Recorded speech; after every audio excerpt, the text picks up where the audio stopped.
Em Cristo somos mais que vencedores. Em Cristo somos mais que vencedores. E portanto, por que somos mais que vencedores? Nesta batalha espiritual, somos chamados a vencer um dos maiores inimigos, externo e interno, o medo. E todas as nuances que o medo traz. Se lembrarem, eu disse e falava, não sei se é o mesmo coroinha, para colocar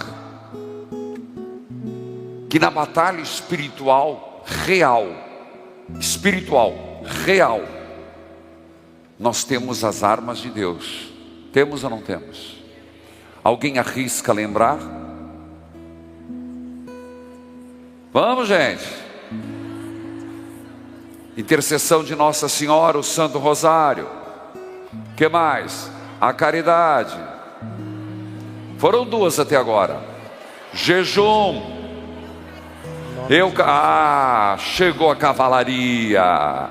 Salva de palmas para o coroinha que acordou. Brincadeira, coroinha. É que a gente tem que levar a brincadeira uma hora dessa, né? Vamos lá. Caridade. A cruz de Jesus. Nome de Jesus. Jejum. Intercessão de Nossa Senhora, o Santo Rosário. Arcanjo Miguel. Água benta. Sal bento. Eucaristia. Palavra de Deus e confissão. Estamos armados. Mas para lutar contra quem? Potestades, espíritos maus que se manifestam. Mas o Senhor poderia dizer, e ousaria dizer, que o medo é tudo isso? Vamos por parte. A primeira leitura do livro do profeta Isaías, nós estamos diante de um povo extremamente, quando eu digo, ele está no fundo do poço, psicologicamente, espiritualmente, e surge um Isaías, depois o Deutero Isaías, que vem com uma mensagem de esperança. Nós sabemos que os profetas, a grande maioria, teve profeta que foi escapelado, tirado o couro da cabeça, teve profeta que foi esfoliado, teve profeta que foi assassinado na frente de todos. A vida, os profetas, a grande maioria, salvo alguns, morreram de forma trágica. Se você pensar nos apóstolos, salvo um que morreu por idade avançada, São João Evangelista, o outro que se matou, a grande maioria, todos eles, menos esses dois, morreram de morte trágica, crucificado de cabeça para baixo, crucificado em forma de X, colocado em óleo quente, e aí por diante. Por que eu estou dizendo isso? Porque o Antigo Testamento, ser profeta, não era fácil. Vamos lembrar, coitadinho de Jeremias, um adolescente, desculpa falar, um aborrecente, porque ele era imaturo, dado à depressão. Jeremias era bem depressivo, tinha pouca autossuficiência, não tinha autoconfiança, deu um trabalho para Deus para ir. Se perguntar a Moisés até inventou só gago, chamar o meu irmão Arão. Difícil seguir Deus. Por isso, há um tempo, e volto à primeira leitura, que os profetas cessaram, e não havia mais profeta em Israel. Daí que vem esse lindo texto. Vocês são meus servos, eu os escolhi, povo que está sem profeta, povo que está sem terra, povo que está sem templo. Não tenham medo, eu estou com vocês. Portanto, essa leitura, ela é feita no momento do povo de Israel, em que eles não tinham mais perspectivas, mas sempre, para os profetas que mais sofreram, vinha a palavra: não tenha medo, não tenha medo. E ele termina a leitura dizendo: não fiquem com medo, pois eu os ajudo. Vira para quem está do teu lado e diga: não fique com medo, Deus te ajuda sempre.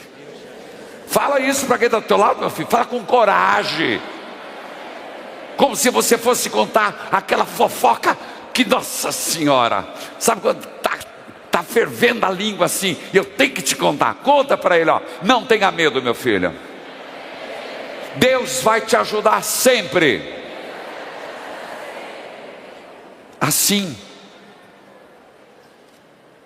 o Antigo Testamento, na vida dos profetas e os caprichosos em estudo bíblico, faz uma pesquisa, como os profetas viveram, a maioria de forma difícil. Por isso eu falava e repito, quando você tiver medo, a gente sempre tem que procurar na Bíblia orações, e a salmodia, os salmos, ele tem para os doentes, ele tem para o momento de depressão, tem para o momento uma súplica de livramento, os salmos têm para proteção, ele tem para todas as circunstâncias. E este é o salmo para se rezar quando você está com medo. O Senhor é minha luz e salvação. Engraçado, né? Luz. Conta uma história que tinha uma criança, que de repente a criança começou a gritar, que o monstro vinha pegar, e que ela estava perto da morte, e que ia um negócio horrível na casa, uma coisa ruim. De repente a mãe falou: abra os olhos, é fantasia, é sonho. Às vezes nós esquecemos que a escuridão, a noite, sempre nos amedronta. Por isso a noite sempre é tido como o domínio das trevas. Na clássica espiritualidade cristã, sempre usa-se noite escura, não é por acaso. Os monges beneditinos têm uma música muito bonita sobre a noite e a passagem da noite para o dia, sempre nessa perspectiva: noite tenebrosa, amanhecer, luz, esperança. Por isso o salmo começa a dizer: o Senhor é minha luz e salvação, não terei medo. Então por aqui você já tem que necessariamente se perguntar: do que eu tenho medo? Não estou igual aquela criança histérica, achando que ia morrer, com um monte de monstros e fantasmas na sua frente, com os olhos fechados. Será que Deus não está pedindo: abra os olhos e deixe a minha luz dissipar seus medos? Quando você pega os textos clássicos dos santos, eles falam com muita frequência do grande perigo de não ter maturidade, da pessoa não conseguir progredir na vida espiritual.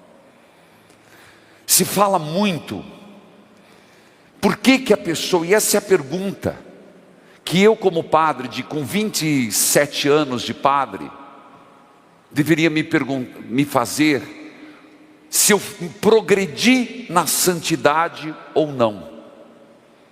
Com todo respeito, a irmã também, todos nós, se progredimos ou se estabilizamos, nos tornamos medianos. Você, como cristão batizado, não importa a tua idade cronológica, um questionamento que tem que ser feito: há progresso de santidade na tua vida? Há uma adesão maior, mais sincera, mais comprometida com Cristo, a igreja e o próximo? Nós tivemos um hiato de 2 anos de pandemia. A última 24 horas, 2019, hoje, 2022, quem está acompanhando em casa e aqui, você é uma pessoa mais santa? Você vai falar, mas tudo bem, padre, eu não sou, e daí? A pergunta não é daí. Por que não progride? Por que não cresce? Por que não muda? E se eu falar para você que muito disso é o medo? O que é o medo? O medo é você não estar convencido de que o passo que você vai dar, a decisão que você vai tomar, a posição que você vai ter, realmente você está convicto. Medo inseguro. E na teologia clássica espiritual, a palavra é medo. Medo que gera ansiedade, medo que gera insegurança, medo que me gera procrastinação. Por que eu procrastino? Porque eu não estou certo em quem eu confio. Quando que você tem medo de uma coisa?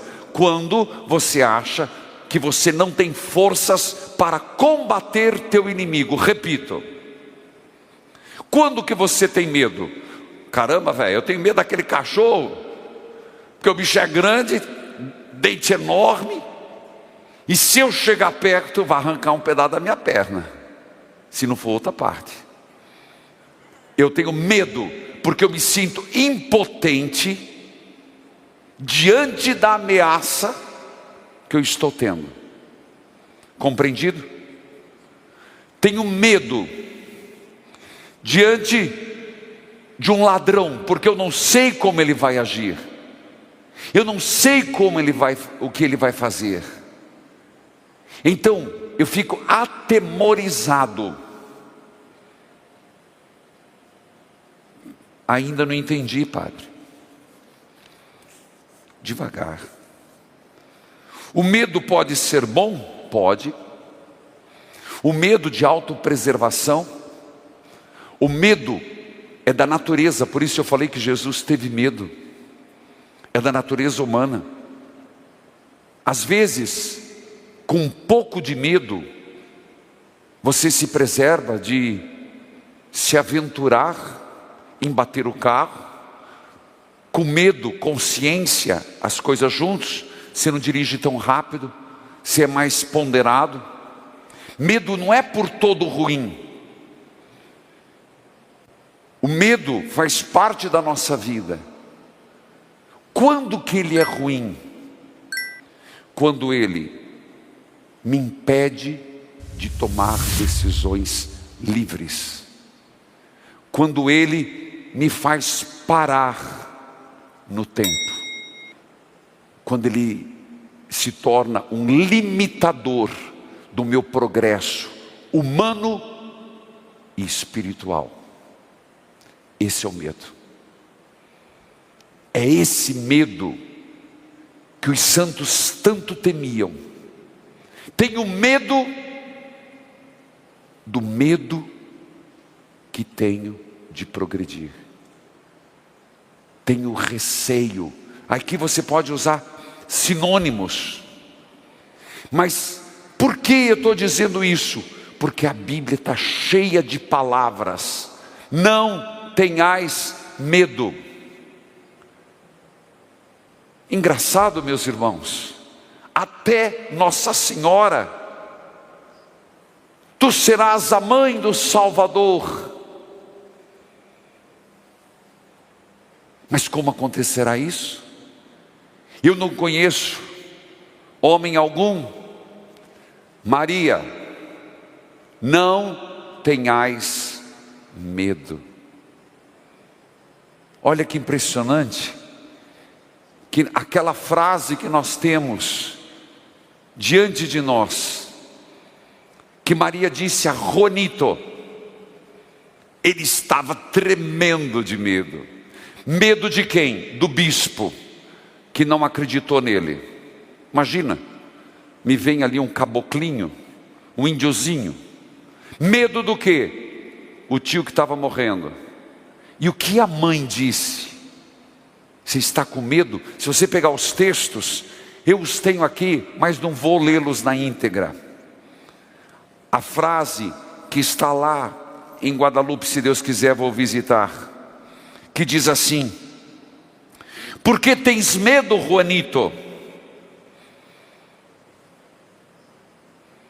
Porque não foste aos bispos? É o diálogo de Nossa Senhora. Porque tens medo, Juanito? Teu tio está curado, e não estou eu aqui, que sou tua mãe?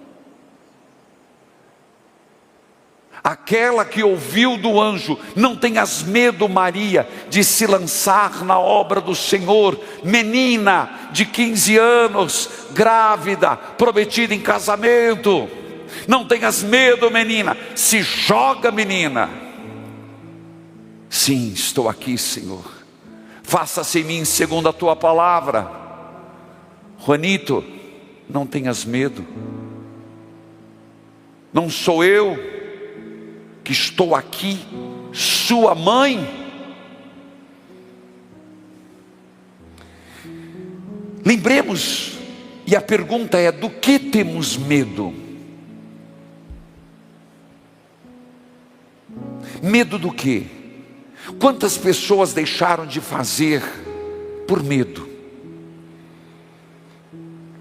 Quantas pessoas deixaram? Que medo que nós temos? Sinceramente, qual que é o teu maior medo?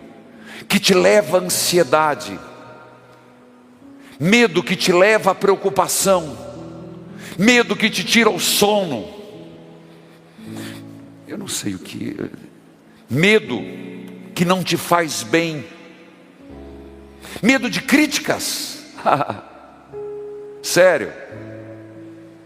Está com medo de críticas? Você vai deixar de servir o Senhor com medo que alguém vai te chamar de carola? Medo de alguém dizer para você: mas você não sai da igreja mesmo, é capaz de ser namorada do padre. Eu sei, já me contaram que são capazes de falar essas besteiras. Medo do quê? Que por causa do Senhor a irmã Zélia vai deixar de servir, de pregar, de evangelizar? Padre Kleber, Ironi, medo de tocar a obra, evangelizar, agradar todo mundo? Não vamos. Satisfazer todos os gostos? Menos ainda. mas ter medo de levantar uma bandeira em nome de Jesus e dizer: vamos evangelizar com um novo ardor, com novos métodos.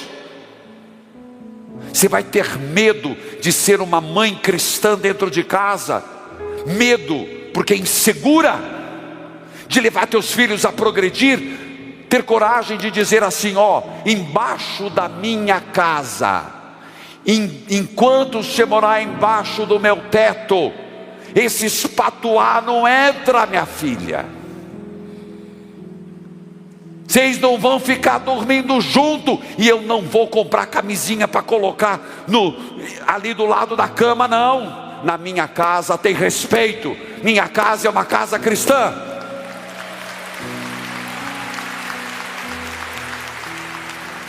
Você vai ter medo, receio, de quando alguém, medo do quê? Que alguém no teu trabalho dizer para você assim: minha filha, meu filho, se eu vou te promover, mas você vai ter que fazer umas notas frias para mim. Você vai ter medo de dizer: minha alma não está à venda, minha alma não está à venda. Medo do quê? Do que teremos medo? Medo de morrer? Lamento, meu filho, esse você vai ter que, todos nós vamos. Mas por que medo da morte, se a morte não é morte, é só uma passagem para a eternidade? Se você tem medo da morte, é porque você não entendeu o que é a morte. Medo do quê? Doença, velhice. Oh, meus irmãos, eu tenho medo de ficar com cabelo branco, então me perdoe, meu filho, você vai morrer antes. Eu tenho medo de ficar velhinha, eu tenho medo de perder meus reflexos, então vai antes. Ah, não quero, padre. Quero não, eu também não quero. Quero ficar aqui no Guadalupe, seja caminha numa carrinho igual o Papa, olha, cadeira de roda, com a minha bengalinha, corrigindo e dizendo: está errado, está errado. Tem medo de ficar velho, não? Então do que você tem medo? Tem medo de fantasma, tem medo de cara. Quem põe medo nas crianças? Uma criança quando nasce tem medo do escuro? Não, vai não, que tem bicho papão. Aí vai assistir filme de terror, vai assistir filme do massacre do não sei o que lá, Casa Assombrada do bicho da goiaba. Aí fica tudo os moleque medroso, buchudo, medroso, tem coragem para nada. Então eu volto a te perguntar: você tem medo do quê? Mas nosso Senhor não falou? Para cada dia basta uma preocupação, livre-se deste medo. Nosso Senhor não disse: eu estarei convosco até o fim dos tempos. Nosso Senhor não disse: eu não os abandonarei. Você confia ou não confia? Então se arrisca como Nossa Senhora, se joga, porque nosso Senhor disse sim, algo que nós devemos temer,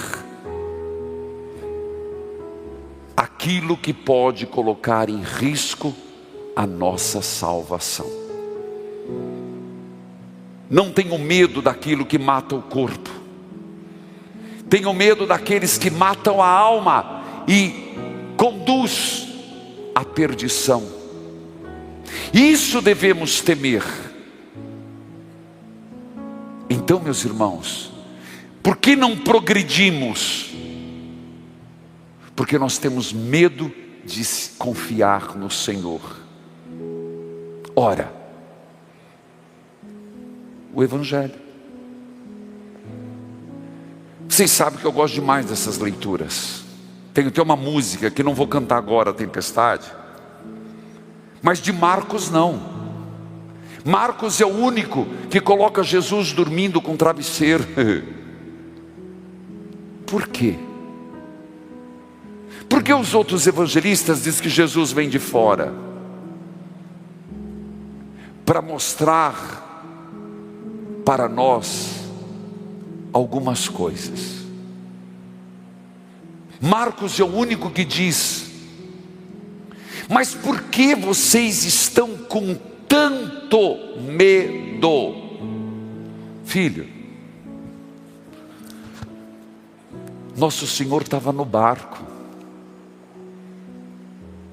estava dormindo, mas estava no barco. Tem uma catequese tão linda aqui. Quando eles dizem: nós estamos perecendo e tu não te preocupas.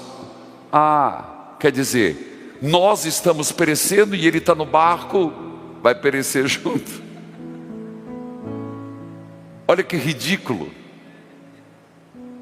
No fundo, o Senhor está conosco. Se eu perecer, o Senhor perece comigo. Se minha casa arruinar, a casa arruina comigo. Mas se Jesus está dentro da minha casa, eu posso não sentir sua presença, minha casa nunca vai ruir.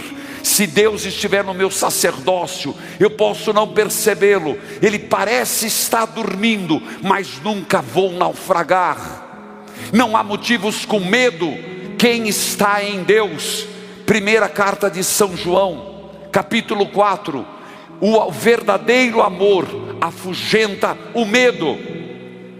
Se eu estou no amor, o amor está em mim, eu estou nele, ele em mim,